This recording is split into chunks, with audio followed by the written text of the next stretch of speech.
नमस्कार, मेरा नाम आलोक है। इस वक्त हम मौजूद हैं राजद कार्यालय में। हमारे साथ मौजूद हैं राजद के प्रदेश अध्यक्ष। सर, कल आप लोग कर्पूरी ठाकुर जी की जयंती मना रहे हैं, इस बार क्या कुछ कार्यक्रम में विशेष रहेगा?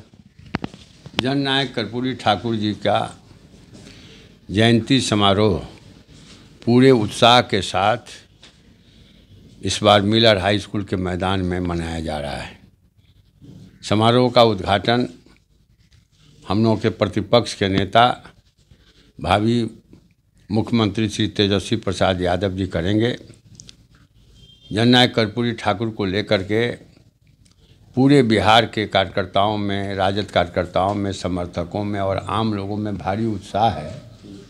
सभी जगह से, सभी प्रखंड और पंचायत से हमारे राष्ट्रीय जनता दल के कार्यकर्ता और कर्पूरी ठाकुर में विश्वास करने वाले लोग पहुंच रहे हैं। यहाँ मिलर हाई स्कूल में करीब भारी जुटान, हजारों की संख्या में जुटान होगा और आगे हम लोग का एकमात्र उद्देश्य है कि जननायक कर्पूरी ठाकुर जी सामाजिक सौहार्द, धार्मिक सद्भाव, लोकतंत्र और समाजवाद के लिए उनका संपूर्ण जीवन समर्पित था। आज सभी पर खतरा है, लोकतंत्र पर भी खतरा है, समाजवाद को तो मोदी सरकार कहाँ फेंकने पर लगा हुआ है उसका कोई ठिकाना ही नहीं है। कर्पूरी ठाकुर जी आरक्षण बिहार में लागू किए, अब आरक्षण की समाप्ति का मुहिम आरएसएस भाजपा के द्वारा चल रहा है। तो हम लोग सिर्फ कर्पूरी ठाकुर के प्रति श्रद्धा सुमन ही नहीं समर्पित करेंगे, बल्कि एक संकल्प के साथ कि बिहार में और पूरे हिंदुस्तान से सांप्रदायिक और फांसीवादी शक्तियों का कैसे अंत हो, और उसके लिए हम लोग कमर कसने का संकल्प लेंगे ताकि पार्लियामेंट के चुनाव में 40 सीट पर राजद अलायंस का कब्जा हो। यह संकल्प हम लोग कल अपने नेता माननीय तेजस्वी प्रसाद यादव के समीप लेंगे। एक तरफ आप लोग संकल्प ले रहे हैं, दूसरी तरफ जो भाजपा सरकार है वो सवर्णों को 10% का आरक्षण दे रही है। क्या लगता है आपको इससे? देखा जाए, देखिए, हम लोग का एकमात्र यह कहना है कि बाबा साहब भीमराव अंबेडकर ने संविधान में आरक्षण के संबंध में जो व्यवस्था किया है, उस व्यवस्था को आरएसएस भाजपा समाप्त करने पर लगा हुआ है ना। अगर मतलब कि सवर्णों को 10% दिया जा रहा है, तो जो अवर्ण है, जिसको आप पिछड़ा कहते हैं, दलित कहते हैं, अल्पसंख्यक कहते हैं, उनकी संख्या 85% है। अमर शहीद जगदेव प्रसाद जी ने कहा था कि 100 में 90 शोषित है, 90 भाग हमारा है।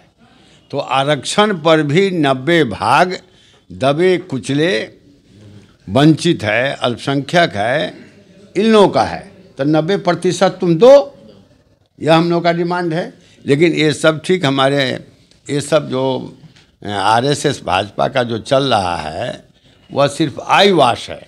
और कहीं ना कहीं मोहन भागवत जो कहा कि हम संविधान की समीक्षा करने की आवश्यकता है, संविधान की समीक्षा, तो संविधान के साथ छेड़छाड़ कर करके पूरे तौर पर आरक्षण की व्यवस्था को समाप्त करने पर ये मोदी सरकार और उसका पिछलगुआ नीतीश लगे हुए हैं, पलटू राम लगे हुए हैं। तो इसको हम लोग बर्दाश्त नहीं करेंगे, समझे। हमारे नेता लालू प्रसाद यादव ने भी सचेत किया है कि साहब आरक्षण पर ही नहीं बल्कि संविधान पर खतरा है, देश की एकता अखंडता पर खतरा है। तो क्या लगता है आपको, एक अंतिम फैसला, एक अंतिम सवाल आपसे, जिस तरह से भाजपा भी अब अलायंस कर चुकी है, सीट बंटवारा हो चुका है, आपके बीच में सब कुछ ऑल इज वेल है? ऑल इज वेल ही नहीं, ऑल इज महावेल है। हमारा जो अलायंस है वह एक कमिटमेंट के तहत है कि हम हमारा सिर्फ सत्ता पर ही कब्जा नहीं करें, आरएसएस भाजपा को ही नहीं, बल्कि सत्ता का इस्तेमाल जो अंतिम पंक्ति में खड़ा हुआ व्यक्ति है, जो हाशिए पर पड़ा हुआ है, उसके हित में हम कैसे करें, इस संकल्प के साथ हम लोग हैं। यह अलायंस है, यह अलायंस नीति और सिद्धांत पर आधारित है ना। इसलिए यह अलायंस मजबूती नहीं महामजबूत है और आरएसएस भाजपा को समाप्त करने के लिए यह अलायंस बना है। कल भीड़ जुट जाएगी मिलर में? भीड़ जुट जाएगी, अभी से लोग आ रहा है, आप पता है, भीड़ जुट जाएगी। अभी सभी के दरवाजे पर, सभी के निवास स्थान पर लोगों की भीड़ है। दही चूड़ा और तिलकुट जो बचा हुआ है उसको हम लोग खिला रहे हैं।